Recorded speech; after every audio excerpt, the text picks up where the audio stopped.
Muy buenos días a todos los estudiantes del Centro Educativo Bíblico Empresarial.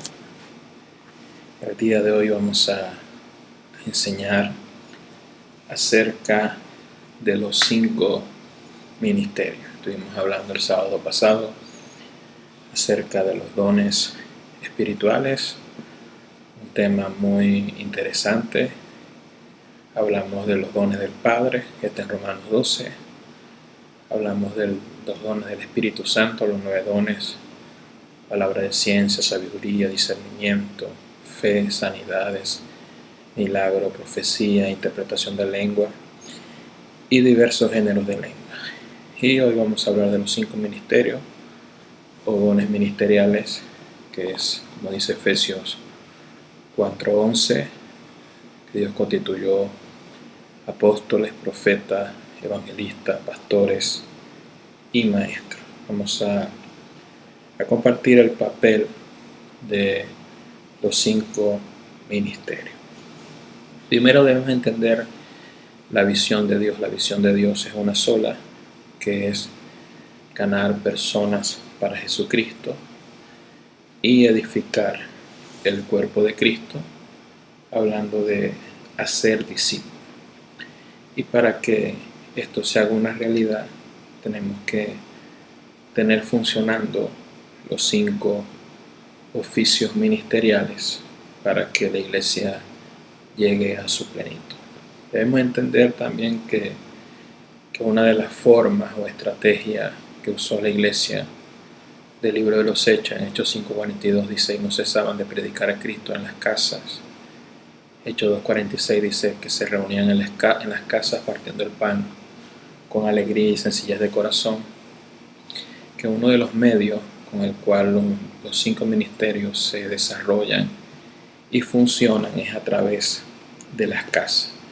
Esto lo hizo Jesús, Cristo, esto lo hizo los primeros apóstoles y también lo hacemos hoy en día. Jesús escogió a 12 apóstoles, los instruyó, los capacitó, los discipuló y los envió. Esta es la función o la visión que nosotros tenemos: ganar personas, enseñarlas, consolidarlas, discipularlas y enviarlas a que sean una luz en medio de tanta tiniebla y que puedan manifestar a Cristo Jesús. Entonces podemos ver algunas características de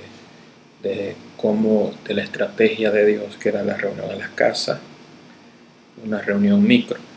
También se reunían en el templo, que es una reunión macro. Hoy en día, por causa de la pandemia, no podemos reunir en un lugar, en un centro de entrenamiento, de adoración, por causa de las restricciones que han puesto los gobiernos, pero sí podemos reunirnos en reuniones micros en las casas, porque esa es la dinámica del reino de Dios. Entonces debemos entender la función de los 5 ministerios. La primera función de los 5 ministerios, como dice la palabra de Dios, y vamos a leerlo en el libro de Efesios. Quiero que marquemos la Biblia ahí, libro de Efesios. Efesios capítulo 4, desde el verso 11 en adelante. Dice: y él mismo constituyó a unos apóstoles, a otros profetas, a otros evangelistas, pastores y maestros, a fin de perfeccionar a los santos para la obra del ministerio, para la edificación del cuerpo de Cristo, hasta que todos lleguemos a la unidad de la fe y del conocimiento del Hijo de Dios, a un hombre perfecto, a la medida de la estatura de la plenitud de Cristo, para que ya no seamos niños fluctuantes, llevados por doquier por todo viento de doctrina, por estratagemas de hombres que para engañar emplean con astucia las artimañas del error. Entonces la primera función del ministerio, Efesios 4:12, a fin de perfeccionar a los santos. La palabra perfeccionar es la palabra catartismo, que significa poner un hueso en su lugar. Es como un médico cuando ve a una persona que se le sale un hueso o se disloca el hombro y el doctor viene y coloca el hueso en su lugar.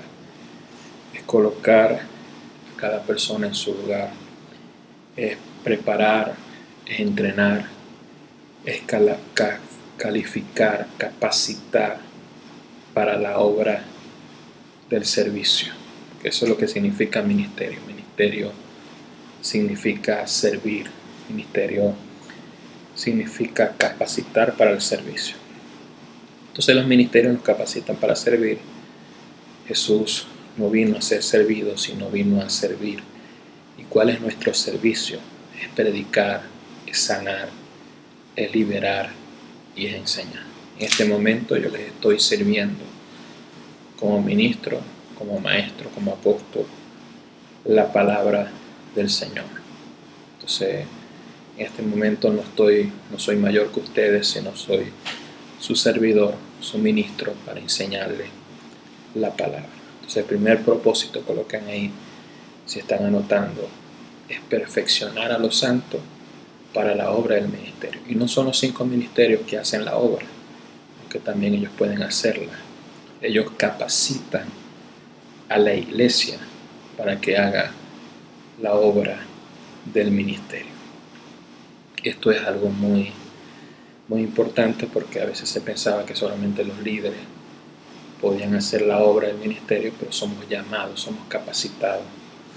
Y por eso tenemos estas escuelas para enseñarles, para que si va a hacer la obra de Dios, la haga bien.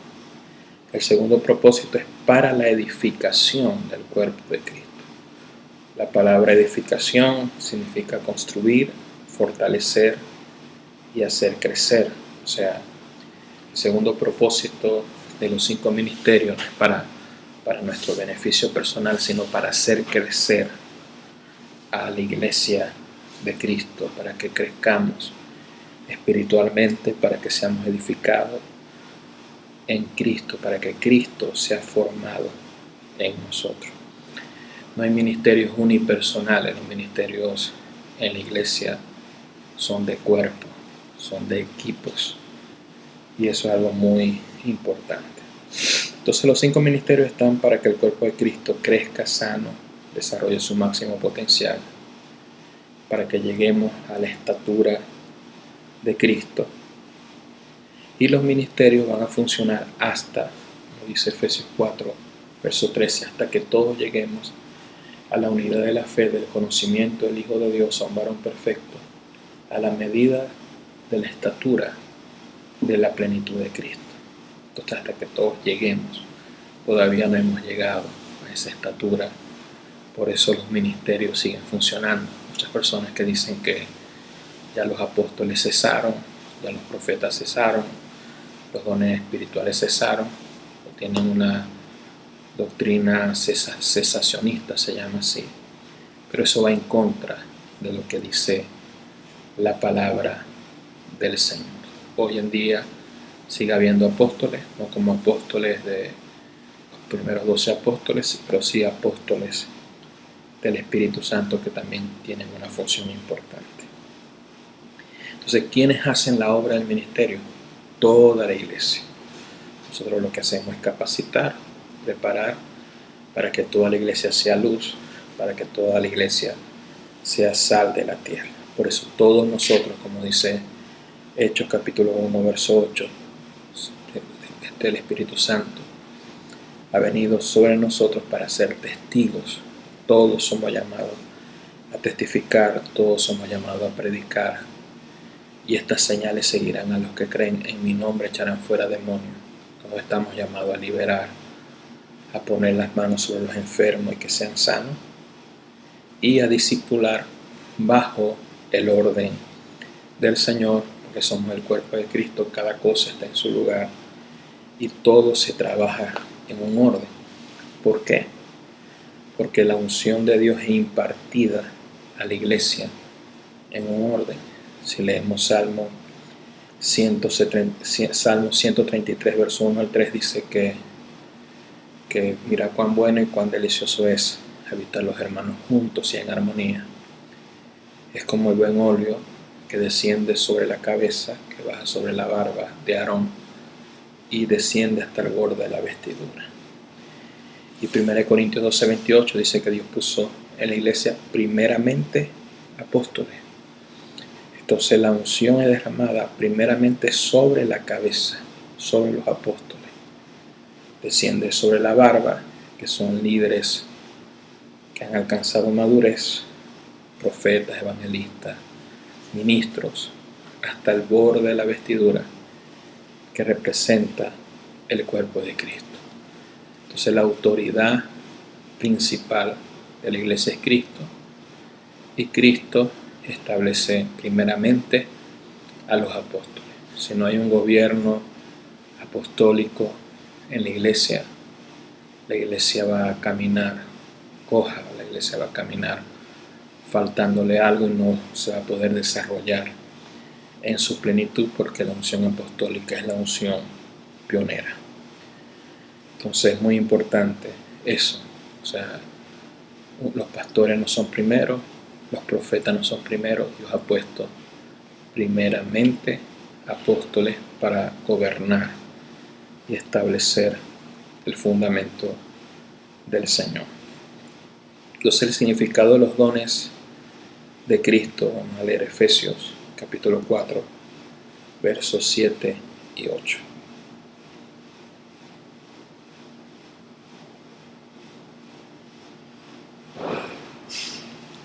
Efesios capítulo 4, versos 7 y 8. Dice: pero a cada uno de nosotros fue dada la gracia conforme a la medida del don de Cristo. Efesios 4, 8. Por lo cual dice: subiendo a lo alto, llevó cautivo a la cautividad y dio dones a los hombres. Ahí la palabra don es la palabra doma, y dones es la palabra domata. O sea que cuando la Biblia habla en 1 Corintios 12, habla de los dones del Espíritu Santo. La palabra en griego es carisma, que es un don de gracia. Es un favor inmerecido, un don inmerecido. Pero aquí cuando la Biblia habla del don de Cristo, la palabra griega es diferente. Es la palabra doma en singular o domata en plural. Y el que tiene ese don, el don de Cristo,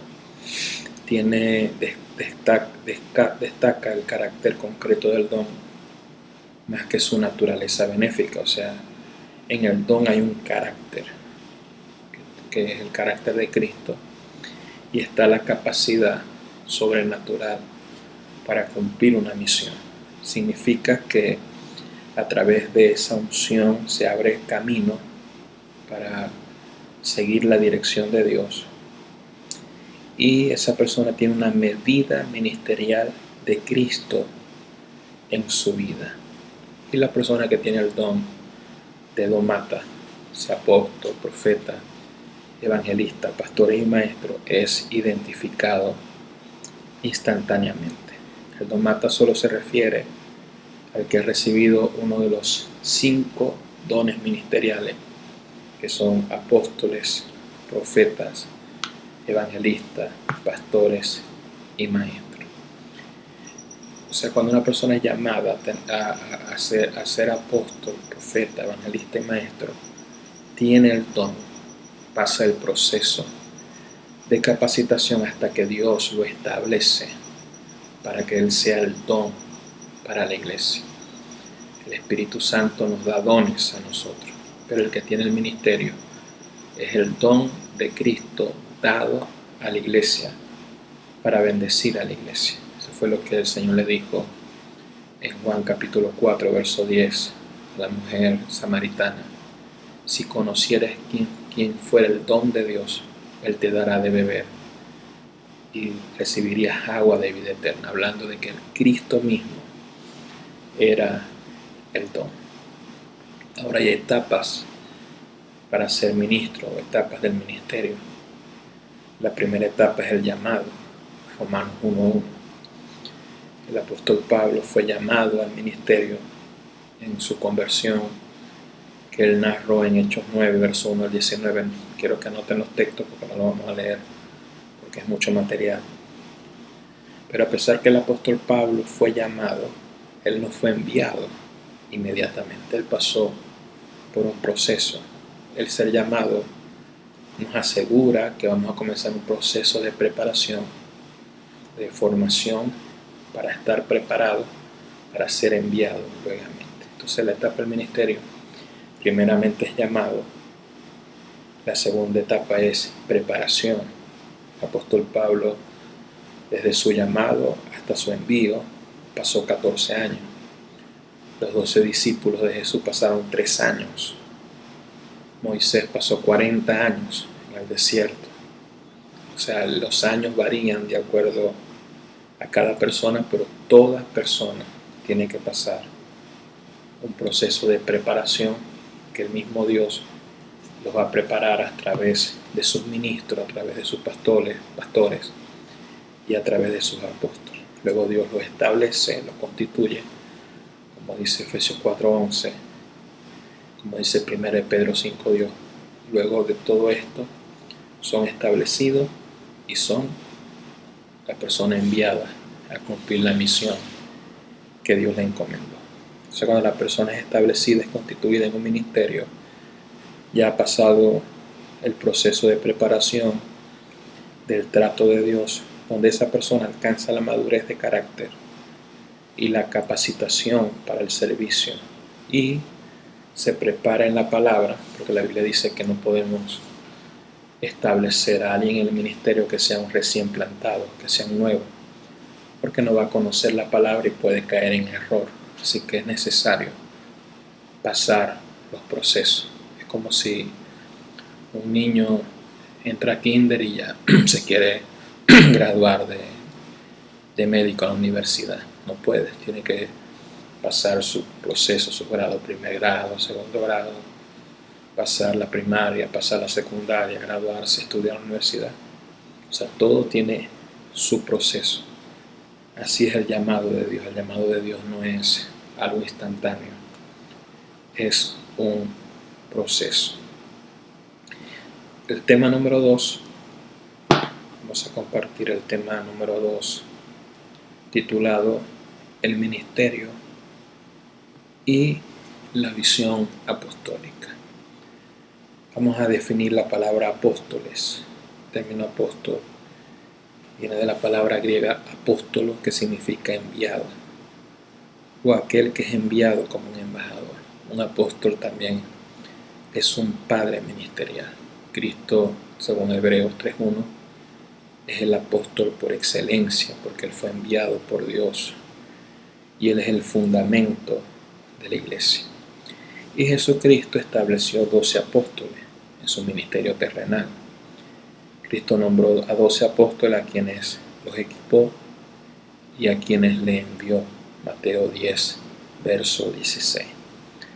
Estos apóstoles no fueron nombrados humanamente, sino que Cristo mismo los comisionó, los capacitó y los envió. Si leemos Apocalipsis 21:14, anótelo. Y si tiene la rapidez de buscarlo, lo puede buscar. Vamos a buscarlo. Apocalipsis 21:14. Apocalipsis 21, verso 14. Dice: y el muro de la ciudad tenía 12 cimientos, sobre ellos los 12 nombres de los 12 apóstoles del Cordero. 12 apóstoles del Cordero, que fueron los apóstoles que Cristo escogió personalmente. Ellos tenían un ministerio singular, una relación simbólica única con Israel y el pueblo judío. A estos 12 el Señor los envió, Mateo capítulo 10, versos 5 al 6, diciendo: por camino de gentiles no vayáis, y en ciudades samaritanas no entréis, sino id ante a las ovejas perdidas de la casa de Israel. Fueron enviados específicamente así como el mismo Cristo para ganar, para salvar a la nación de Israel. Y su remuneración va a ser sentarse en los 12 tronos para juzgar a las 12 tribus de Israel. Anoten Lucas 22, verso 28 al 30. Hay otros apóstoles. Un estudio del Nuevo Testamento muestra que había otros apóstoles. Por ejemplo, el apóstol Pablo no era de los 12 apóstoles originales que Jesús escogió. Fue un apóstol de ascensión, que el mismo Cristo, después de haber resucitado y ascendido, se le aparece al apóstol Pablo y lo llama a este apostolado. Entonces, estos son llamados los apóstoles de ascensión. Usualmente tienen una relación especial con la iglesia gentil, aquellos comúnmente mencionados en el Nuevo Testamento como apóstoles son Pablo, Bernabé, Hechos 14, verso 14, vamos a leer. Hechos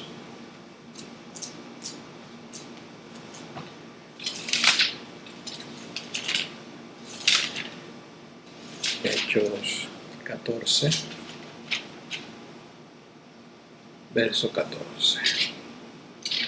Dice, cuando lo oyeron los apóstoles, Bernabé y Pablo, cuando los oyeron los apóstoles, Bernabé y Pablo rasgaron su ropa y se lanzaron entre la multitud dando voces. Aquí podemos ver que Bernabé y que Pablo eran apóstoles. Andrónico y Junia, Romanos 16:7. Santiago también era apóstol, Gálatas 1:19. Silas y Timoteo también eran apóstoles. Primera de Tesalonicenses 1:1 y 2:6. Primera de Corintios 9:5 y Segunda de Corintios 8:23. Entonces Pablo y Bernabé son los ejemplos más sobresalientes de los apóstoles escogidos por Cristo después del Pentecostés y después de la ascensión de Cristo.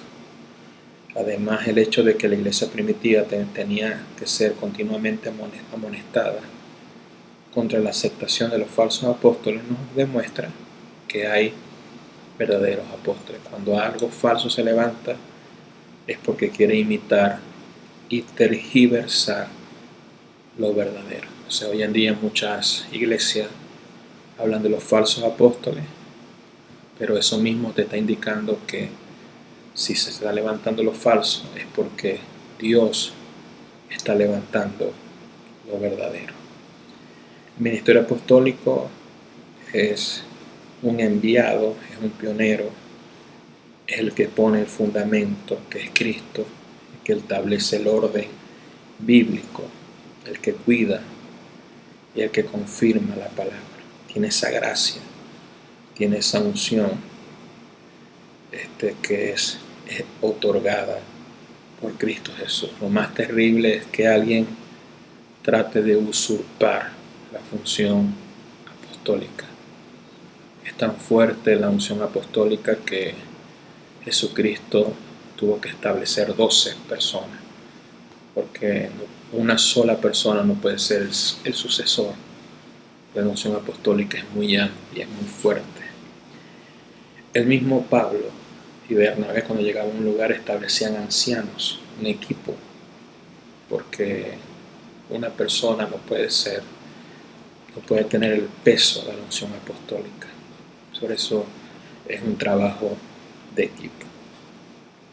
Entonces la prueba de su ministerio es el fruto de su labor y la obra que deja atrás. Como dice 1 Corintios 9:1, dice el apóstol Pablo, algunos que estaban dudando de su apostolado: no soy apóstol, porque el sello de mi apostolado sois vosotros en el Señor. 1 Corintios capítulo 9, verso 1 y 2. Entonces Pablo señaló hacia el establecimiento de la iglesia de los Corintios como una evidencia de su ministerio apostólico. Él también reclamó que su ministerio provino directamente del Señor, porque el Señor mismo se le aparece, y no fue el hombre.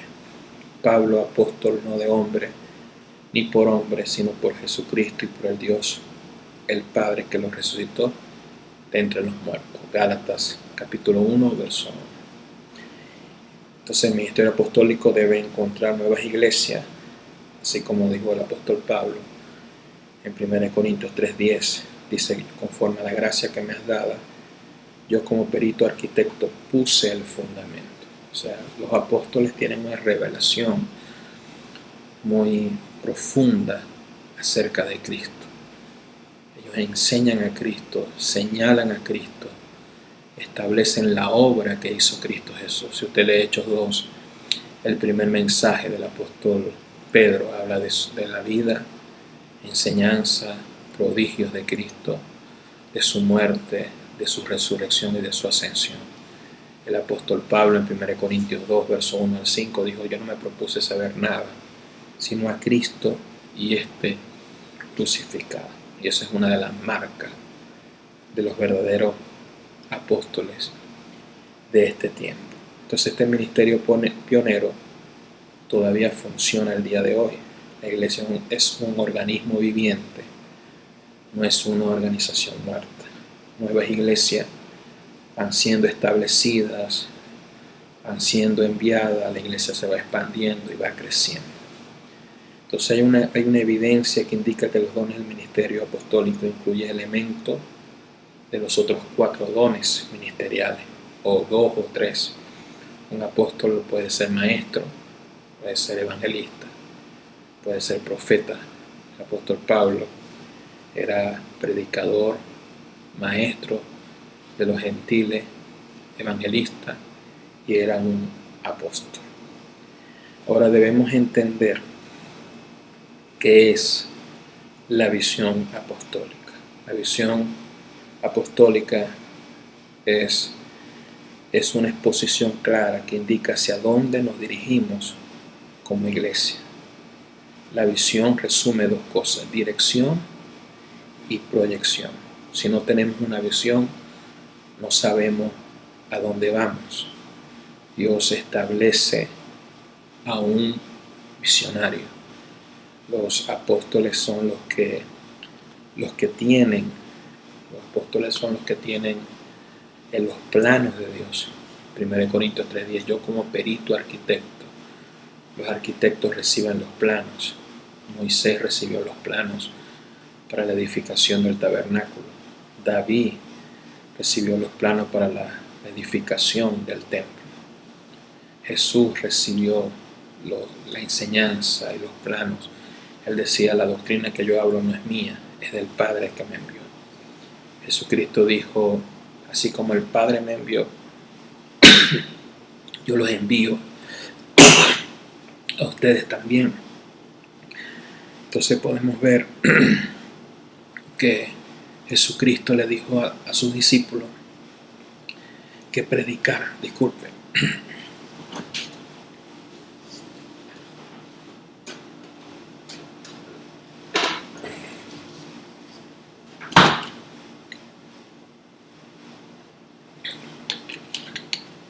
Disculpen, esto está siendo grabado y tenía la garganta un poquito seca, pero ya estoy con todos los power.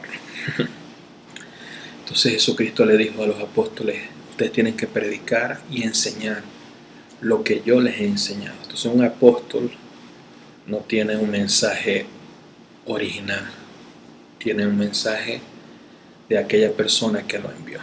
O sea, nosotros como apóstoles yo no predico mi mensaje, yo predico el mensaje de Cristo, predico lo que dice la palabra del Señor, y eso es lo que es un apóstol. O sea, Dios establece en la iglesia a un visionario, establece una visión, establece una palabra, y la iglesia tiene que caminar rumbo a esa dirección. Cuando otra persona se quiere levantar dentro de la iglesia, sea profeta, sea evangelista, y dice: yo tengo la visión, yo tengo la autoridad, esta es la visión, no le hagan caso al apóstol o al apóstol Eneida. Usted está delante de un divisor, alguien que quiere establecer dentro de la iglesia 2 visiones, y en la iglesia hay una sola visión, y esa visión Dios le establece a un visionario a una persona que Dios le da la gracia para ser apóstol. Tema número 3, el ministerio de profeta. El término que describe al profeta en el hebreo es nabi y significa uno que proclama o declara un mensaje recibido, un vocero, un heraldo o un anunciador. En el griego la palabra profetes, que significa un narrador, alguien que proclama un mensaje divino. A veces el mensaje incluye predicción, acontecimientos futuros. Entre los griegos el profeta era un intérprete de la voluntad divina y esta es la idea del uso bíblico. Es una de las funciones del profeta del cuerpo de Cristo, es discernir y entender los tiempos de Dios. Vamos a leer Hechos capítulo 11, verso 27 al 28. Dice: en aquellos días unos profetas descendieron de Jerusalén a Antioquía, levantándose uno de ellos, llamado Agabo, daba a entender por el Espíritu que vendría un gran hambre en toda la tierra habitada, la cual sucedió en tiempos de Claudio. Entonces ahí podemos ver al profeta Agabo discerniendo que venía un tiempo de hambre para que la iglesia se preparara para ese tiempo de necesidad. Eso fue lo que pasó con José cuando el faraón tuvo un sueño donde vio 7 años de abundancia y 7 años de escasez. José le discernió el tiempo de lo que iba a suceder, 14 años, y tuvo la estrategia para poder vencer el tiempo malo. Entonces los profetas del nuevo pacto son gente entendida y discierne los tiempos de Dios. En este tiempo necesitamos entender el tiempo de Dios. Estamos en un tiempo de engaño, de mentira, de manipulación, que lamentablemente muchos cristianos están caminando en ese río de mentira y de temor y de miedo y no disciernen, porque se necesita o porque está un ministerio apostólico y profético y la gente no escucha. El que tiene oído para oír, oiga lo que el Espíritu de Dios dice a la iglesia. Entonces el ministerio profético tiene un papel importante en el desarrollo del diseño de la iglesia en cuanto al trabajo de las casas. El profeta Elías le profetizó a la viuda de Sarepta en su casa. Eliseo le profetizó a la mujer tsunamita en su casa. Entonces su trabajo es un trabajo en las casas de salvación, en las casas de iglesia, bajo el orden de Dios, profetizando y declarando bajo la base de lo que se está enseñando. Entonces el profeta es un radar que discierne lo malo para echarlo fuera. Entonces el profeta se encarga de edificar el cuerpo de Cristo en el área de la adoración, de la intercesión, del evangelismo y del discipulado. Ahorita la persona que nosotros nos reconocemos como profeta es mi esposa, la apóstola Eneida. Ella es apóstol y profeta. Soy apóstol, evangelista y maestro también. Entonces es muy importante eso. El ministerio profético es como las vacunas que hace inmune al cuerpo de Cristo de enfermedades espirituales que impide o trata de impedir que la iglesia crezca. El ministerio de profeta tiene una unción de restaurar hogares y familias. La estrategia del altar familiar es una estrategia profética, una estrategia apostólica. Cuando hablamos de hogares, cuando hablamos de familia, cuando hablamos de devocionales, son estrategias muy proféticas. Entonces la unción profética también destruye el espíritu de Jezabel, que destruye los matrimonios con el adulterio, el espíritu de Herodes y del faraón, que destruye y mata a las nuevas generaciones. Entonces el espíritu de profeta confronta los poderes de las tinieblas, confronta al espíritu de división, al espíritu de engaño y de mentira. Entonces los profetas no solo son enviados a las naciones y ciudades, son enviadas a las casas para hacer una gran obra. Pueden anotar los textos. Primera de Reyes 17, verso 9 y Segunda de Reyes 4, verso 8. El profeta, antes de ir a reyes, tienen que ir a las casas. Ejemplo, Elías, la unción profética, derrama un manto también de prosperidad, de milagro en las casas y nos ayuda a tener abundancia en medio de la escasez. Los profetas capacitan a la iglesia a escuchar la voz de Dios y tener discernimiento a través de la palabra. Los profetas no solamente son llamados a decir así dice el Señor, sino también son llamados a interceder, son llamados a orar y a buscar al Señor. Y hay personas que son profetas que por medio de la unción profética pueden ganar a muchas personas y pueden hacer muchos discípulos, y la unción profética también te destraba a nivel financiero.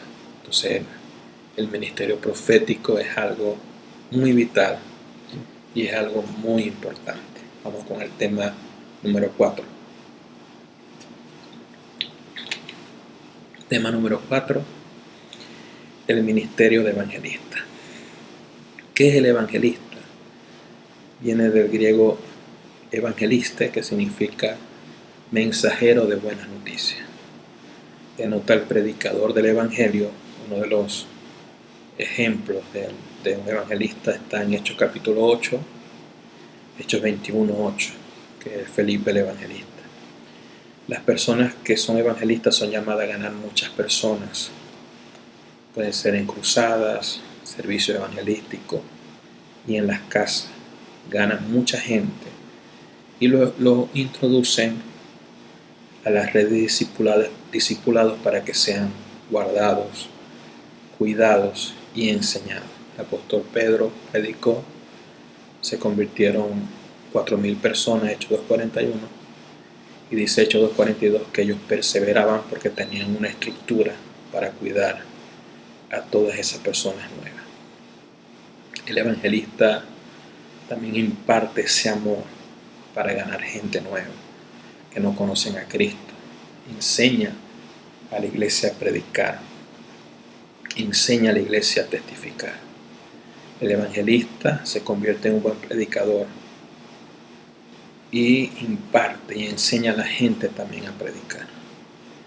El evangelista también está muy relacionado con el Espíritu Santo, tiene una unción de poder para hacer grandes señales, para hacer milagros, para hacer sanidades, para despertar ese hambre por el poder de Dios.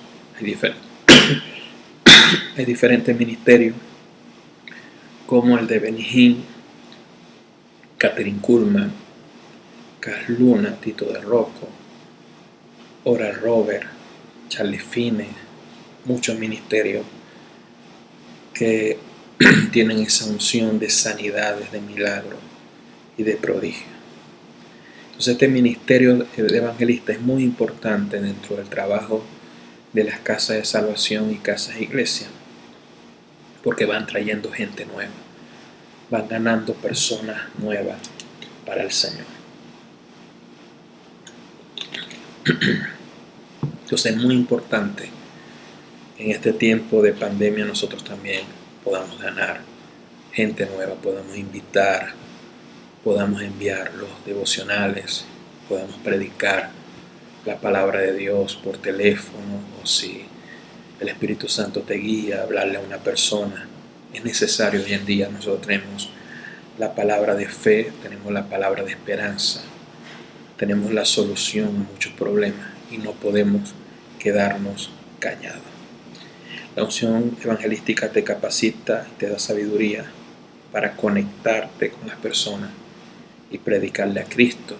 Lee Hechos capítulo 8, verso 26 al 35, como Felipe el evangelista se acercó a un funcionario eunuco de Etiopía y como le habló la palabra, se convierte, lo bautiza y luego Dios lo arrebata en la dimensión del Espíritu a otro lugar a seguir proclamando la palabra del Señor. Entonces el evangelista tiene ese discernimiento de escuchar la voz del Espíritu Santo que le dice: acércate, predícale a este, no le prediques a este.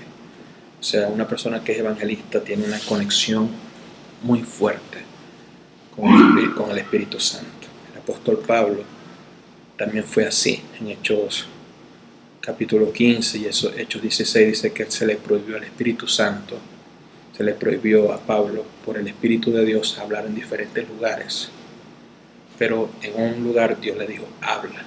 Entonces esto es una marca de la unción evangelística.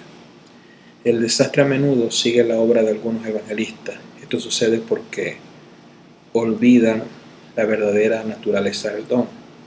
Por ejemplo, si un evangelista se mete a maestro, se mete a enseñar, puede cometer errores y falsa doctrina.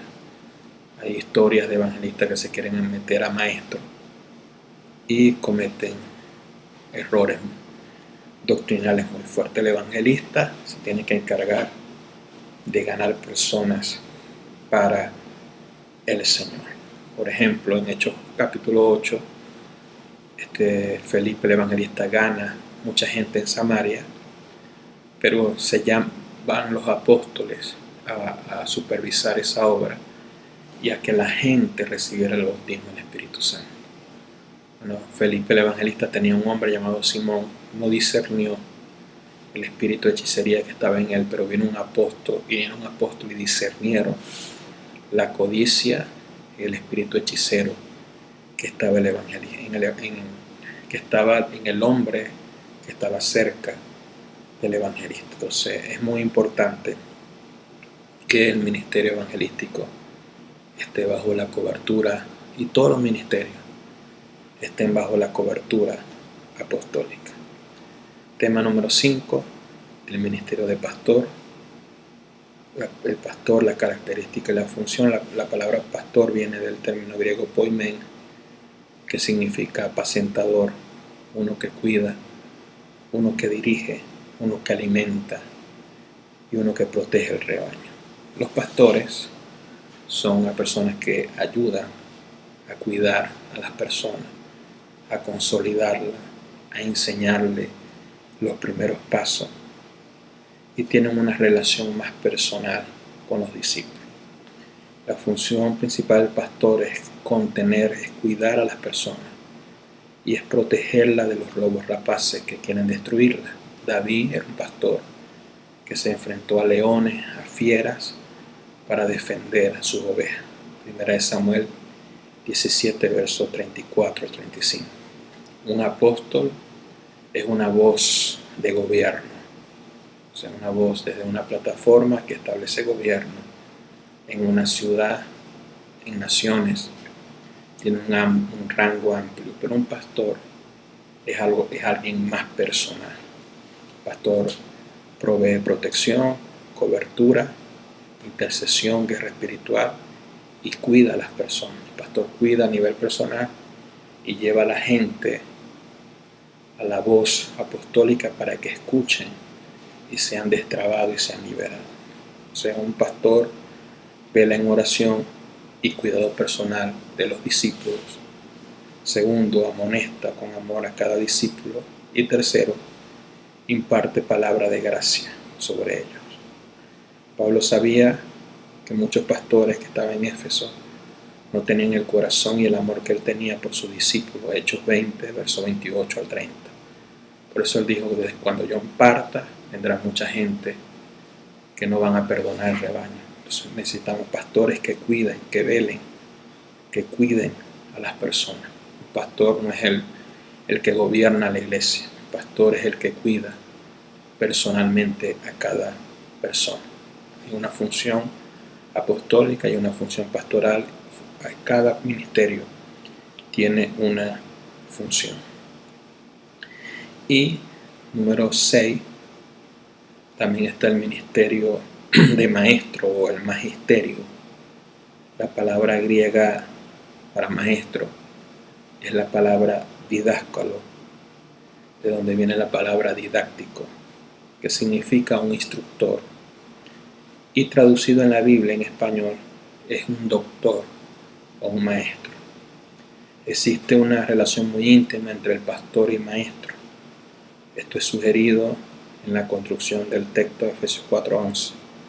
Dice, en otras versiones, dice, el mismo constituyó a pastores y maestros. Otra traducción dice, él otorgó a unos evangelistas, a otros pastores, a otros para pastorear y enseñar. Sin embargo, existe una conexión muy íntima entre los dos. El maestro trabaja con pastores y ancianos para apacentar y enseñar a la iglesia local, para el bienestar espiritual de la gente. En el ministerio de enseñanza a menudo se contempla otra labor y para mí, según la palabra, es otro ministerio, porque el ministerio de maestro también está muy relacionado con el ministerio profético. Hechos capítulo 13, habían maestros y habían profetas, los dos se unían, porque los 5 ministerios trabajan en equipo.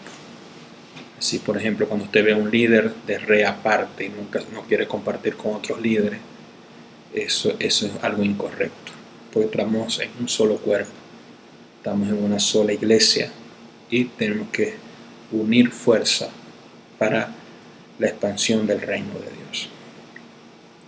El apóstol Pablo dice en 1 Timoteo 2:7 y 2 Timoteo 1:11, él fue constituido predicador, apóstol y también maestro. Ahora vamos a entender el ministerio de maestro en la visión apostólica. 1 Corintios 3:6 dice, yo planté, Apolo regó, pero el crecimiento lo ha dado Dios. Hechos 18, verso 24 al 26, llegó entonces a Éfeso un judío llamado Apolo, natural de Alejandría, varón elocuente, poderoso en las escrituras. Este había sido instruido en el camino del Señor, y siendo de un espíritu fervoroso, hablaba y enseñaba diligentemente lo concerniente al Señor, aunque solamente conocía el bautismo de Juan, y comenzó a hablar con denuedo en la sinagoga. Pero cuando lo oyeron Aquila y Priscila, le tomaron aparte y les pusieron más exactamente el camino. ¿Cuál es la característica de un maestro? Según el maestro Apolo, son personas elocuentes. Un maestro debe ser elocuente, debe expresarse correctamente, debe darse a entender, puede explicar verdades muy profundas de una manera sencilla. No hay que usar tantos tecnicismos, tenemos que usar palabras que la gente pueda entender. Segundo, un maestro debe ser poderoso en la escritura, Hechos 18:24. Un maestro debe conocer la Biblia, debe manejar bien la palabra de la verdad. Tiene que ser un estudiante de la palabra, tener diferentes versiones de la Biblia, libros, diccionarios, Biblia de estudio que le enseñen a dar un manejo correcto de la palabra. Tercero, debe ser instruido en el camino del Señor. Hechos 18:25. Para enseñar, debe ser enseñado. Para ser un maestro de la palabra, debes ponerte bajo la cobertura de un maestro o de un apóstol de revelación. Tienes que ser enseñado para poder enseñar. Cuarto, el maestro debe ser de un espíritu fervoroso. Hechos 18:25. Se debe enseñar con fuego, con pasión, con revelación. Eso es muy importante, porque si solamente se enseña letra, estás matando a la gente. Debes impartir vida a las personas. Debes enseñar con diligencia y con denuedo. Hechos 18, versos 25 al 26. A veces hay que enseñar y hablar verdades que pueden confrontar a otras personas o pueden confrontar falsas enseñanzas, pero tienes que hacerlo sin miedo. Cuando hay mentira hay que exponerla. Esto no es así, esto está en contra de la palabra del Señor. Los maestros deben ser nivelados también apostólicamente. El Apolos, aunque tenía todas esas virtudes de maestro, solamente conocía en ese tiempo el bautismo de Juan, ya ese mensaje estaba atrasado. Así que Aquila y Priscila, que estaban actualizados en la verdad presente, actualizaron a Apolo. Hay muchos maestros hoy en día que necesitan ser actualizados en la verdad presente. Entonces Apolo se convirtió en un poderoso maestro en la iglesia de los Corintios, pero muchos querían causar división, algunos querían ser seguidores de Apolo, otros de Pablo. Pero Pablo explica las diferentes funciones del ministerio. Pablo dice, yo planteo, yo establezco el fundamento. Apolo da el crecimiento de acuerdo a lo que yo he enseñado, pero el crecimiento lo da Dios. Los apóstoles ponen el fundamento y los maestros edifican sobre ese fundamento que es Cristo. Los apóstoles siembran, los maestros riegan lo que los apóstoles sembraron. Entonces, es decir, toda enseñanza de los maestros debe tener el fundamento de la revelación de los apóstoles acerca de Cristo, porque Cristo es el fundamento. Los maestros y demás ministerios deben edificar de acuerdo al fundamento y la visión apostólica. Entonces, en la iglesia apostólica del Nuevo Pacto hay una unidad entre maestros, apóstoles, maestros, profetas, maestros, pastores, porque somos parte del cuerpo de Cristo. Aquí no estamos para levantar estrellas, aquí no estamos para levantar el ego de nadie, estamos para exaltar, y ese es el lema de nuestra iglesia, exaltar el nombre de Jesucristo. Levanta tus manos. Padre, gracias, Señor, por esta palabra. Tú eres bueno, tú eres poderoso. Te pido que haya comprensión acerca de toda esta palabra, Señor, que des revelación, que des entendimiento. Bendigo a cada persona del Centro Educativo Bíblico Empresarial. Gracias, Padre, en el nombre de Jesús. Amén. Le habló el apóstol Robert Escala. Les amo. Muchas bendiciones.